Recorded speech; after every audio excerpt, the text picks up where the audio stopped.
Ciao, sono Alice e oggi parliamo di drammi cinesi. Oggi parliamo di un dramma cinese del 2023 dal titolo Mr. Insomnia Waiting for Love, il signor Insonnia aspetta l'amore.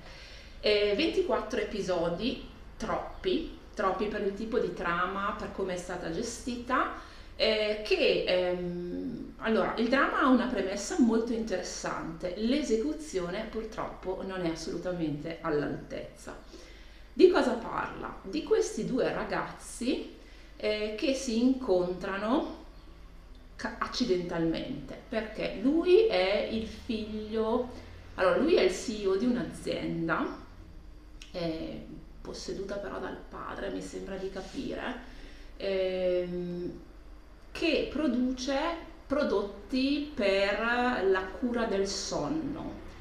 Però soffre di un'insonnia estremamente severa che praticamente gli permette di dormire davvero poche ore a notte e questo ha una ripercussione in negativo anche sul suo lavoro.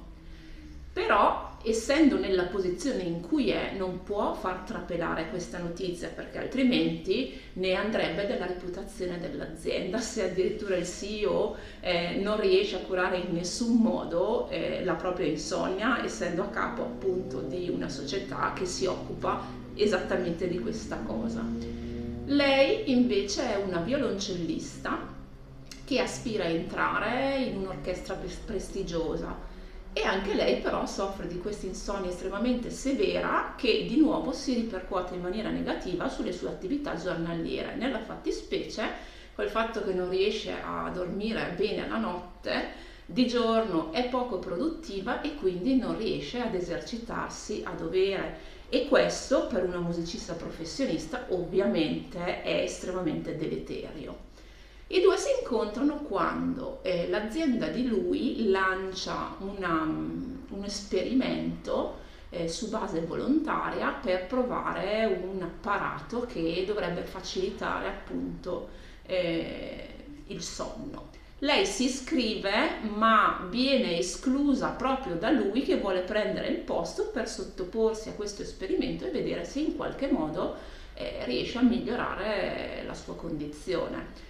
Lei si inalbera, scopre che c'è qualcosa che non torna, decide di intrufolarsi ugualmente in questo esperimento e incontra lui. E cosa succede? Che quando i due si toccano, proprio anche c'è un abbraccio, un contatto neanche tanto prolungato di mani o di quello che è, iniziano a dormire quasi istantaneamente e inizialmente non riescono a capire quale sia il motivo, finché aiutati da una specialista di queste malattie, cioè malattie del sonno, la possiamo chiamare così, che studia l'insonnia, ecco, fanno tutto un percorso condiviso, vengono anche sottoposti a ipnosi per scoprire che alla fine la causa della loro insonnia non è biologica, possiamo dire, però, ma psicologica, ovvero risiede in un trauma infantile condiviso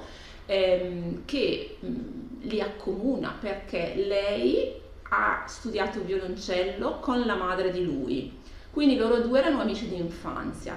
Però un giorno sono andati a fare un'escursione in barca nel momento in cui non erano controllati da nessuno e hanno rischiato di affogare. La madre si è gettata nelle acque di questo lago artificiale un po' pericolose e salva loro, ma purtroppo muore. Quindi cosa succede? Che loro due che nel frattempo si sono messi insieme, si sono piaciuti eccetera eccetera, scoprono questa cosa, si separano per non farsi del male, poi si rimettono insieme e alla fine vissero tutti felici e contenti.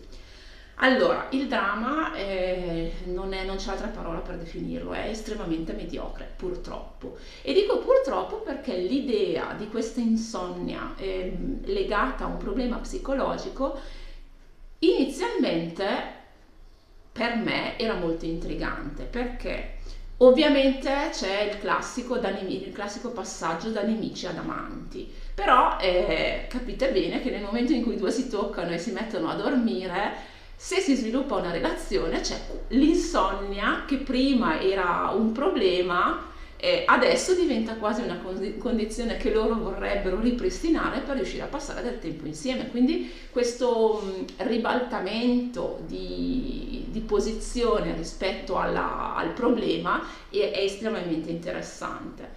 Purtroppo, allora, i due attori non è che siano proprio il massimo della bravura, sono un po', secondo me, limitati nelle loro capacità interpretative. Se poi a questo aggiungiamo anche una scrittura veramente pigra in cui lei si riduce ai soliti classici teatrini di battibecco e piccole ripicche per prenderla, per attirare l'attenzione di lui, poi no, ci siamo messi insieme ma tu non mi hai mai corteggiato. Mamma ragazzi, c'è proprio il latte che sale dalle ginocchia in su. La questione poi della morte della madre di lui, che ovviamente, allora, ovviamente è un trauma, su questo non ci piove. Il problema qual è? È che le due famiglie quando loro due vogliono far incontrare le rispettive famiglie, le due famiglie si riconoscono, cioè il padre di lui e i genitori di lei si riconoscono a vicenda, e quindi se già prima non erano d'accordo perché non capivano la relazione tra i due, perché non sapevano dell'accordo che questi due hanno fatto di passare del tempo insieme per dormire, ma dormire letteralmente, perché per loro proprio è un'attività agognata. Quando poi c'è appunto l'incontro delle rispettive famiglie, apriti cielo, perché quando è successo l'incidente il padre di lui, su testimonianza dello zio, incolpa lei, la protagonista, che all'epoca aveva 5 anni, della morte della moglie. Quindi voglio dire, cioè, già come fai a incolpare una bambina di 5 anni di una cosa del genere? Entrambi i due protagonisti soffrono di amnesia relativa a questo incidente, ed è il motivo per cui prima di tutto non si riconoscono quando sono grandi e poi ci mettono un po' e devono passare attraverso l'ipnosi per riprendere appunto questa esperienza traumatica. Lo zio si scopre che è un po' il braccio destro del protagonista nella sua azienda, era anche lui presente sulla scena dell'incidente, e si scopre poi che è stato in realtà lui a spingere i bambini ad andare in barca tutti insieme,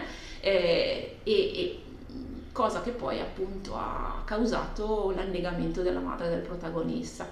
Però anche lo zio, cioè all'epoca, aveva 10 anni, quindi c'è tutto questo non detto tra i principali protagonisti, le due famiglie che di nuovo sono muro contro muro per questo problema del passato, che però, ripeto, è stato un incidente, perché le persone coinvolte erano veramente, cioè, bambini, non erano degli adulti consenzienti che hanno intenzionalmente causato la morte di qualcuno. Lo zio prendeva in giro un po' i bambini più piccoli: non avete coraggio, andiamo in barca. Una volta che sono in barca si mette a fare un po' lo stupidotto, la barca si rovescia, i due bambini cadono, lui riesce a nuotare a riva e poi chiama aiuto e succede quello che succede. Però, ripeto, proprio definizione di incidente. E quindi ho trovato veramente ridicolo che entrambe le parti si incaponissero sulle responsabilità reciproche, quando appunto le parti in causa coinvolte sono, ripeto, infanti. Poi ovviamente abbiamo una seconda, la second male lead, si potrebbe dire, la second female lead, scusate, lei, l'altra che è l'amica di infanzia di lui, che ovviamente si è sempre incaponita che avrebbe sposato lui, e quindi fa le peggio cose per riuscire a separare i protagonisti, non sapendo tutti i motivi nascosti per cui loro due passano del tempo insieme. Lo zio è segretamente innamorato di lei, ma lei non se lo fila manco di striscio. E il problema qual è? Che a un certo punto il protagonista, loro due, i protagonisti, hanno rotto a causa delle famiglie e della scoperta di questo grande problema del passato e stanno lontani l'uno dall'altra per non crearsi a vicenda del dolore dovuto alle rispettive presenze, ok? Lui ha un incidente, quindi lei accorre in ospedale per aiutarlo. C'è anche l'altra che ovviamente non perde l'occasione per dire: ma come diavolo ti permetti di presentarti qua dopo tutto quello che hai combinato? Ma veramente hai combinato più cose tu, però. E niente, lei proprio serafica, angelica, samaritana, la perdona senza colpo ferire, cioè proprio senza rinfacciarle nulla, e questa così, cioè con una nonchalance quasi, boh, non so, di bronzo, come possiamo definirla? Una nonchalante leggerissima. Ah, ok, va bene, sì, non mi ero mai resa conto che in effetti se tu vuoi bene a una persona vuoi il suo bene appunto e non vuoi farla soffrire come un cane, buongiorno. Mentre lei ha un altro amico che invece, pur essendo innamorato di lei da sempre e anche amico del protagonista perché è nel consiglio di amministrazione della società, fa di tutto per aiutarla nella sua storia d'amore anche quando lui è quello dall'altra parte, perché e lo fa presente anche a quell'altra tizia che pure conosce, dicendole appunto quanto sopra, ovvero se tu sei veramente innamorata di questa persona tu vuoi il suo bene, non vuoi il possesso, non vuoi che sia tua a tutti i costi a prescindere da quello che pensa lei, perché quello è da psicopatici. E ecco, questa leggerezza, questa mancanza di assunzione di responsabilità, francamente mi ha un po' dato fastidio. Però vabbè, ecco, alla fine va tutto a finire bene, sono tutti contenti e è l'ennesima, secondo me, occasione mancata. Perché il concept, il soggetto del dramma per me poteva essere estremamente interessante, con un conflitto anche un pochino più originale, possiamo dire. E quindi peccato. Tra l'altro 24 episodi che sembrano lunghissimi, cioè troppo rispetto alla scarsità, alla mancanza di, come si può dire, cioè il dramma non ha consistenza, ecco, questa mancanza di consistenza che viene strecciata per 24 episodi. Cioè 20 sarebbero stati più che sufficienti, 16 probabilmente sarebbero stati l'ideale, perché c'è della carne al fuoco, ma viene gestita in maniera talmente pessima che tutto sembra tirato per le lunghe, inutilmente. Peccato perché, come ripeto, l'idea originale poteva essere molto buona. Bene, io direi che mi posso fermare anche per oggi. Vi auguro buona giornata e alla prossima. Ciao!